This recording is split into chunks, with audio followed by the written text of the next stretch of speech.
the ship as Bakra and Suzanne were spinning through another universe where apparently they were lost in someplace, the Brainos, Junior Director Jack Cavants and Director Darla Trivit were in a different sort of universe. A universe which might be best described as Cloudland. A strange place where clouds and fog rolled and wafted through an airy landscape. Brainos, as you'll recall, are the minds of humans who abandoned their bodies to live as brains within transparent, armored steel spheres, which for all practical purposes were tiny spaceships,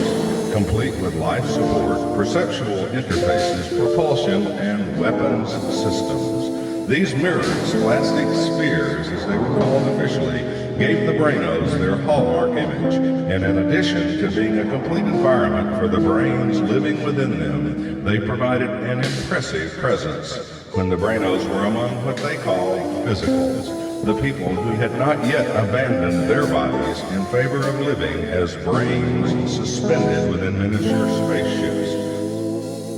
In the early days, when Braino technologies were first introduced, everything was more primitive, especially in terms of perceptual interfacing, and many Brainos soon became insane, or at least very batty, due to the lack of sufficiently rich perceptions. When added to the shock of no longer having a body, having greatly diminished perception simply became too much, or perhaps too little, for many of the Brainos to handle emotionally. And since in a very real sense, Brainos were nearly entirely emotional, this caused great problems. Fortunately, as technology advanced, it became both possible and practical to enhance the perceptual interfacing capabilities of the Brainos. And as this technology advanced even further, it became not only possible, but also dangerously practical to construct elaborate perceptual interfaces for the Brainos, which allowed their minds to engage in all sorts of activities that ranged from dull and boring to truly bizarre and frightening. In fact, after much consideration by Braino leaders, it was decided to restrict the amount of perceptual interface modifications that were available to most Brainos. Of course, there were exceptions, but the general observation, which soon developed into a corresponding rule, was that Brainos tended to do better in every respect when they had a complete set of perceptual interfaces, which did not include any capabilities that allowed them to engage in the types of mentation which typically had been clearly observed to lead them well beyond being very batty to insanity, or far worse. For most Brainos, this rule worked very nicely, and it was generally accepted. But, as is always the case, there were a few Brainos who, simply stated, enjoyed having the ability to become insane virtually any time they desired. That this was clearly discouraged, and in fact a routinely prohibited behavior, was not such an insurmountable problem for those few Brainos who enjoyed a bit of lunacy. And over time, a secret industry began to emerge in various parts of the universe. This secret industry devised, built, delivered, installed, modified, and enhanced all sorts of perceptual interface devices, which provided the Brainos with virtually anything that could be imagined, as well as a few things which otherwise could never be imagined, at least by the human brain. This latter set of capabilities was primarily the consequence of non-human minds creating perceptual devices which introduced their non-human, strangely alien thoughts, ideas, visions, desires, fantasies, and dreams into the enhanced perceptual interfaces of the Brainos. Within this galaxy, one particular race of non-human beings had quickly mastered the art of devising truly unusual Braino perceptual interface enhancement devices. The Arbellians, named after the planet upon which they resided, were a curiously fascinating blend of mad scientists and opportunistic merchants, and Director Cavants had recently helped the Arbellians solve some very troublesome problems they were having with a few of their neighbors on nearby planets, although it was not so obvious for even the most careful and diligent study of readily available documents and records, it was no coincidence that Director Cavants was chosen specifically to help the Arvelians with their interplanetary disputes. In fact, it was Director Cavants himself who had caused, through great difficulty and careful calculation, the Arvelians' neighbors to become quite upset with the Arvelians. This bit of trouble in turn requiring the diplomatic services of the Imperial Director. Since Director Cavants was proficient in the quite annoying, whining, bird-like language used by diplomats on Arvel and neighboring planets, it was no surprise that he was chosen almost immediately by the Imperial Director to help the Arvelians with their neighbor. And although it might be convenient to suggest that Director Cavants was the only Braino who understood all this scheming intimately, the convenience of that view might be a bit less accurate and convenient than even Director Cavants could imagine.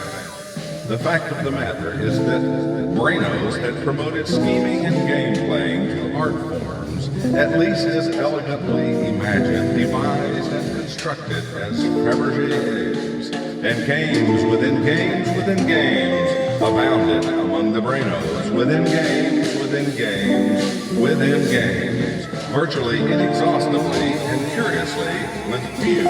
immediately obvious practical applications. At some point, when one assembles a sufficient number of brains living within mirror, classic spheres into a group,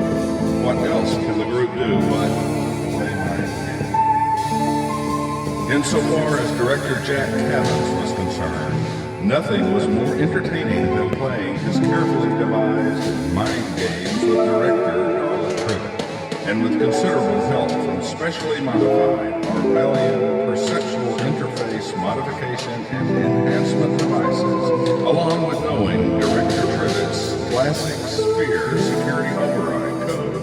Cavants was able to control virtually everything that Darla Trivit perceived. There were a few of her perceptions, or correctly thought patterns, which Cavants could not control. But this was something he viewed as a necessary compromise that might be convenient, in a strange way, while helping him with one of his secondary goals, which was to convince Darla to cooperate with him on some of his other projects. So long as Darla always had the tiniest bit of control over something, she was able to maintain her independence even while Cavants was doing everything he could to ensure she understood fully that she had virtually no control over anything she thought, imagined, perceived, dreamed, desired, wanted, or needed when she was under his control. Although he would probably need to be Darla Trivit to understand this, there were three things which she found generally to be quite annoying: floating through clouds and fog, licking postage stamps, and doing what she called her sexy dance. When Cavants discovered this, he made an effort to ensure that she was more than sufficiently annoyed in his orchestrated simulations by floating through clouds and fog and by licking postage stamps, to encourage her to agree, no matter how reluctantly, to do her sexy dance for him, something that Cavants enjoyed very much, especially since it was one of the activities which even the most sophisticated Arvelian perceptual interface, modification, and enhancement devices could not duplicate with much success, noting that while this secondarily was the consequence of the Arvelians having nothing which appeared even remotely to map to erotic behavior, let alone to dancing insofar as Cavants could determine, it was primarily the consequence of the Arvelians spending most of their time being stationary, plant-like entities that lived on a windless planet where the favored activity was engaging spontaneously in photosynthesis. Sexy dancing is one of those things which is quite absolute in terms of getting it or not getting it. You either get it, and it makes a bit of sense, or you do not get it, and it makes absolutely no sense. When it makes absolutely no sense, the fact of the matter is that it cannot be programmed eloquently, which is something the Brano customers of the Arvellians understood infinitely more intimately than the Arvellians apparently ever could or likely would. Several centuries earlier, when Director Cavants was doing research on the Arvellians and their neighbors, he had found a curious set of visual entertainment cubes from the 21st century of planet Earth, which featured the eloquently graceful and subtly erotic dancing of Fred Astaire and Ginger Rogers, a charmingly graceful couple who clearly enjoyed dancing. And this was where Cavants became fascinated with the idea of sexy dancing, a fascination that encouraged him to do a bit more research, which then led him to the interesting discovery that Darla Trivit, who at the time was neither a Brano nor a director, and clearly had no interest in the Arvellians or their neighbors, had recently been studying these same entertainment cubes, apparently to get ideas for one of her advanced dance classes. How this particular set of entertainment cubes came to be placed in the Arvellian history section of the library was something about which Cavants might have briefly wondered, but soon forgot as he began watching the movies and discovering, much to his surprise, that the graceful, energetic, and occasionally erotic dancing of Fred Astaire and Ginger Rogers was simply more fascinating than anything he had ever seen or imagined. Judging by the number of times Darla had viewed the entertainment cubes, Cavants surmised that she must have been teaching herself how to dance like Ginger Rogers, and this fit nicely with his similar but different efforts to imagine himself dancing like Fred Astaire. All things considered, this curious coincidence set the foundation for what looked to become a partnership that might span centuries, if not millennia. In time, as was nearly always the case, Darla would age, and if circumstances allowed, would eventually desire to become a Brano, something which Director Cavants certainly would ensure happened. And then he and Darla could fulfill their, or at least his, dreams of dancing the night away virtually forever and forever. That Darla would be promoted so quickly to full director was not something which Cavants, who was still a junior director and in the minds of many of his peers, somewhat stuck in middle management, had anticipated. But from his perspective, her being a full director made it all the more fun, really. From Darla's perspective, even though she had really enjoyed dancing like Ginger Rogers when she had a money, the annoying aspect of doing what she called her sexy dance emerged slowly over the decades after she began at first to find it strangely puzzling that Fred Astaire and Ginger Rogers' entertainment cubes appeared to be nearly every place she went, and then later to find it nearly impossible to go anywhere where there were no Fred Astaire and Ginger Rogers entertainment cubes sitting on a table or shelf,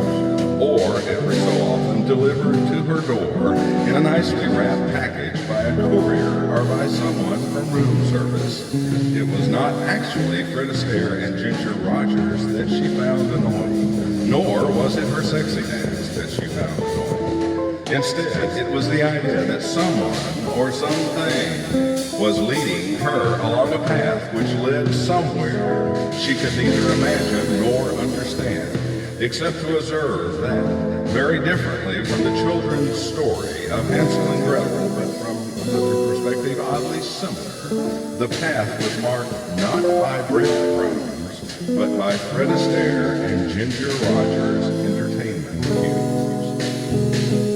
Some people are only happy when it rains, but Darla was not one of them, even when she had been a physical.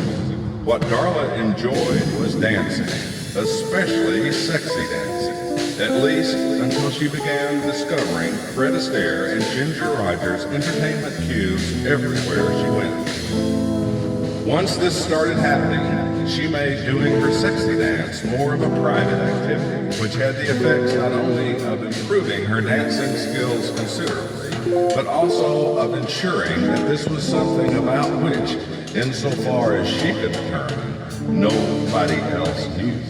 but if she had been a bit more observant, she might have discovered that someone else did know, and had known for a long time, about her sexy dance. This someone being, of course, a braino named Jack Cavants. As she would soon learn, Cavants knew considerably more about Darla Trivit than she might ever imagine. And while it was greatly annoying to her to be his plaything now, and to be forced to float among clouds and fog while licking postage stamps,